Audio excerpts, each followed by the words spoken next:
Hello, my name is Michael Schaefer. This webinar has been designed by AgSafe to provide information to resellers of agvet chemicals in Australia about the globally harmonised system of classification, or GHS. The information contained in this presentation has been designed to support AgSafe member businesses and provide generalised information on GHS and how it will affect the agvet chemical reseller environment. This presentation will run for approximately 10 minutes. If you have any questions relating to the content in this webinar, please contact AgSafe directly using the details on the final slide.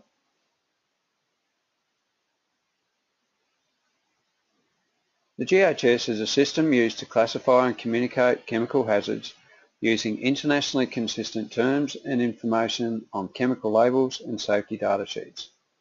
The GHS provides criteria for the classification of physical hazards, for example, flammable liquids, health hazards, for example, carcinogens, and environmental hazards, for example, aquatic toxicity.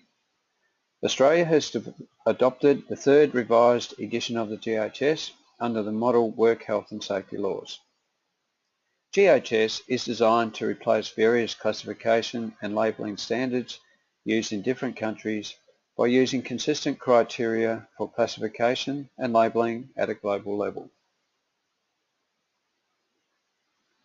The GHS introduces internationally consistent assessment criteria, SDS, and labels for hazardous chemicals.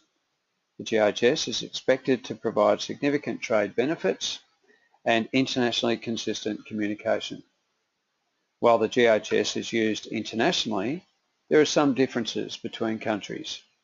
Australia is transitioning to the third revised edition of the GHS, though other countries may use earlier or later editions. In Australia, GHS is scheduled to be officially implemented on 1st of January 2017.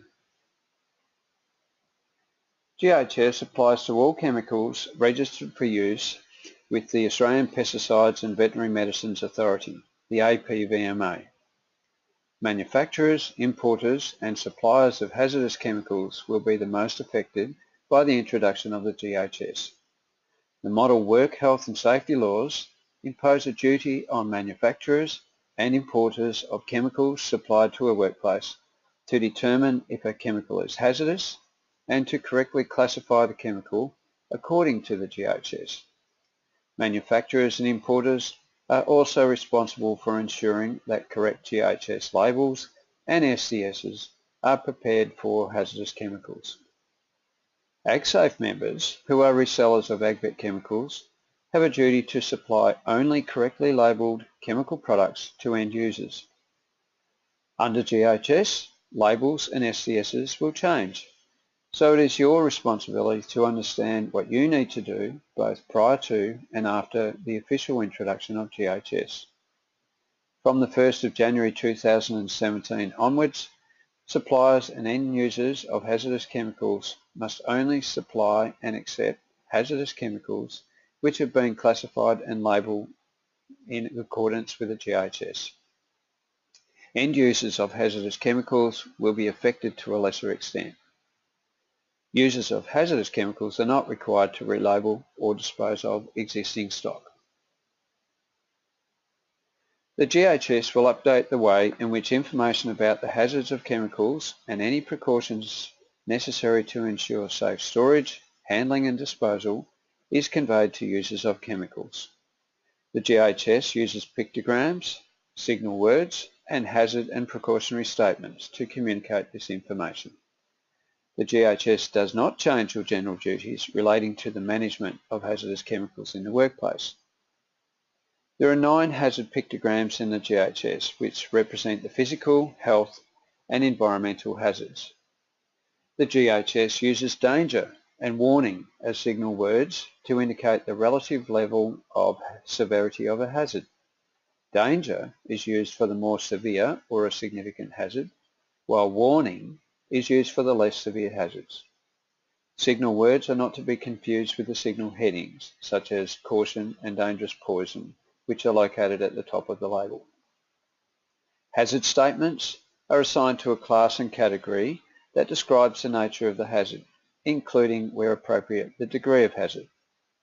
Precautionary statements provide recommendations to minimise adverse effects. Under GHS, there are 3 criteria under which chemical products will be classified: physical, health and environmental. Physical identifies what the immediate physical hazard associated with the product might be. That is it flammable? Health identifies what the potential health effect of this product may be on users and those coming into contact with the product. Environmental details what the effect of this product on the environment might be. The 9 pictograms covering physical, health and environmental hazards, which you may see on product labels, look like this. Physical hazards include explosives, flammable liquids, oxidizing liquids, compressed gases, corrosive to metals. Health hazards include acute toxicity, skin corrosion, skin irritation, aspiration hazards. Environmental hazards relate to chemicals which are hazardous to the aquatic environment. Hazard and precautionary statements replace the risk and safety phrases required under previous laws. Hazard statements provide a description of the hazard relating to the hazardous chemical. It may also include, if appropriate, the degree of hazard. An example of a hazard statement might be causes damage to organs through prolonged or repeated exposure. Precautionary statements describe the recommended measures that should be taken to minimise or prevent adverse effects resulting from exposure or improper storage or handling of a hazardous chemical. There are 5 types of precautionary statement: general, prevention, response, storage and disposal. Examples of precautionary statements are: keep away from sparks and open flames, no smoking. In case of fire, use powder for extinction. Store in a well-ventilated place, keep cool. Dispose of contents container in accordance with local regulations. Under GHS, the communication methods such as pictograms, signal words and hazard and precautionary statements, which we have just seen, will be incorporated into the label and safety data sheet. However, there are some exemptions for AgVet chemical products. Agricultural and veterinary chemicals must have a label in English that complies with the requirements of the Australian Pesticides and Veterinary Medicines Authority and also includes the following: any hazard statement that is consistent with the correct classification of the chemical, and any precautionary statement that is consistent with the correct classification of the chemical. The hazard pictograms and signal words are not required on the AgVet chemical label. However, it is not incorrect if you do see them. The label must contain hazard statements and precautionary statements for all of the intrinsic hazards of the produce. You must continue to comply with the ADG 7 code and relevant state and territory transport laws for the transport of dangerous goods by road and rail. When used in the workplace, however, dangerous goods must meet the labelling requirements prescribed under the GHS regulations. GHS symbols are not interchangeable with dangerous goods symbols. The GHS system has redefined some of the hazards. This means that for some chemicals, the labels may be vastly different. This does not mean that the substance has become more or less hazardous, but the way the hazard has been classified has changed. This makes it difficult to compare the GHS and ADG systems. Some confusion regarding the GHS placarding of hazardous chemicals may occur for chemicals that are dangerous goods to meet transport requirements on vehicles.